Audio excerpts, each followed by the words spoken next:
Hello and welcome back. My name is Sapphire and I'm here reaching out to geek out with anyone and everyone who just wants a little more Harry Potter in their lives.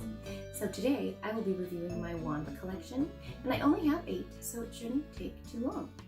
I'll start with my wooden wands that I got all from Etsy, and then I will move on to my non-wooden interactive wands. They're interactive in different ways, so that's pretty exciting. Without further ado, here's wand number 1. This is a wand. It's super basic. It's basically just a polished, smoothed out stick. It's juniper or cedar.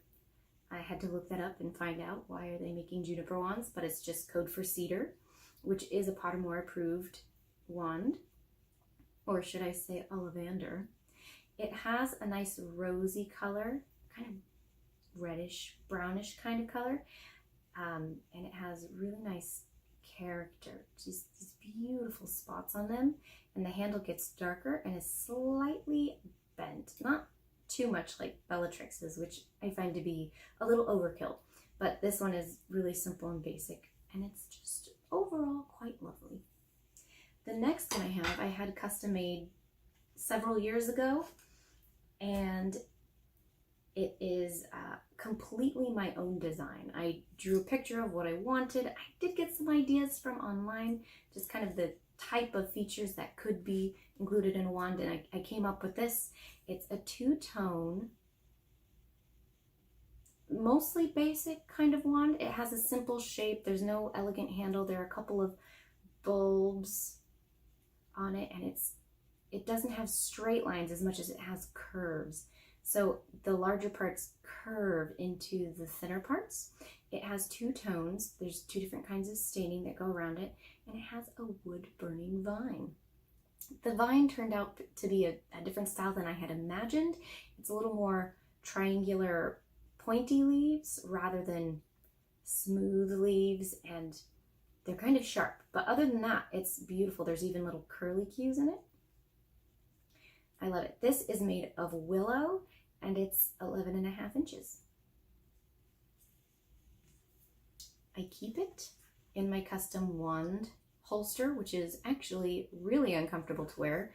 I got it a while ago, before I realized that Warner Brothers had changed the Ravenclaw house colors. So this is a movie accurate, but not book accurate wand holster. You got to choose the colors, the stamping, and the stitching color, etc. Here is, which one do I want to do next? These are my new 2 wands that I just got recently. They were already talked about pretty lengthy in another video, so I won't go into too much detail. This one is my silver lime with a non-original design or shape, but it does have wood burning to help create color, because silver lime doesn't really take staining for color. It needs to be sealed with other means, so it has charring, not wood burning, charring to create the texture. It has a core, a real life actual core inside of Wampus cat hair, mountain lion hair. So that's that wand. And my other most recent wand that I had custom made with an actual core is kind of modeled after Fleur's wand, with the elaborate handle and a vine that goes around, although this one is wood burning. And it's made with more of the style that I had imagined for the first one, where it's more rounded leaves. This one has a lot more texturing in the leaves.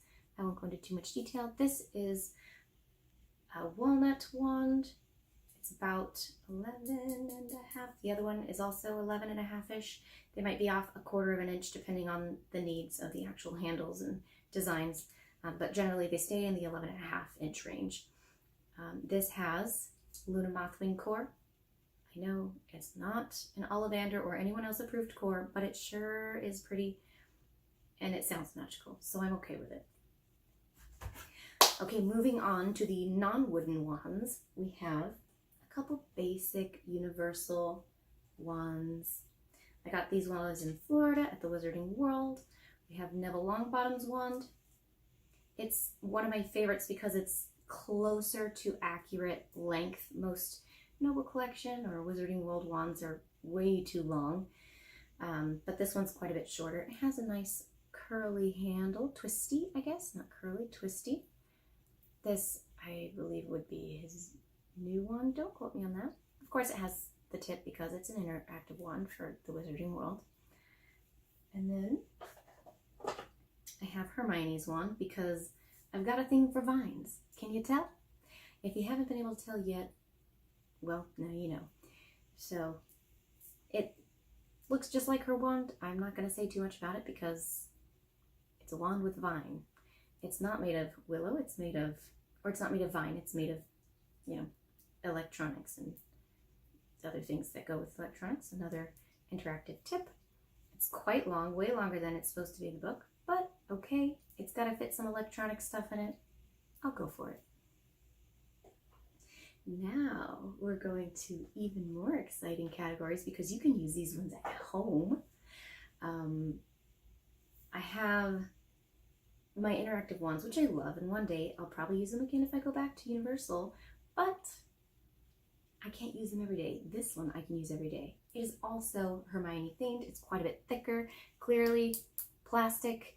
It's super thick because it has to fit a slot for the battery. This is a twist thing that helps open the bottom so you can stick the battery in. When you do this, the light turns on and it does light up a significant area to walk by, kind of like a flashlight. You can use this whenever you want. Does it get brighter? It does if you push the button. It changes the intensity. You have to be patient and hold it down so the light goes down. And then it goes back up and gets brighter again. Pretty basic. On, off, brighter, less bright. And then you turn it off. And then, oh, one of my very favorite things that I have played with so much because it is just so magical is this remote controlled wand.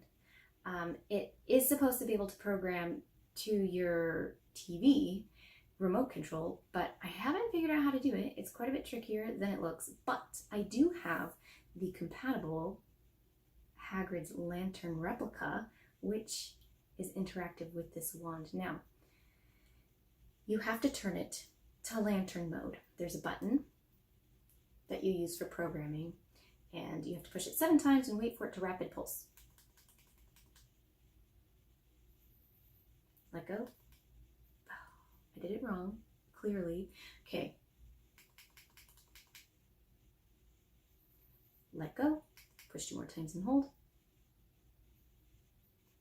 Yes. And then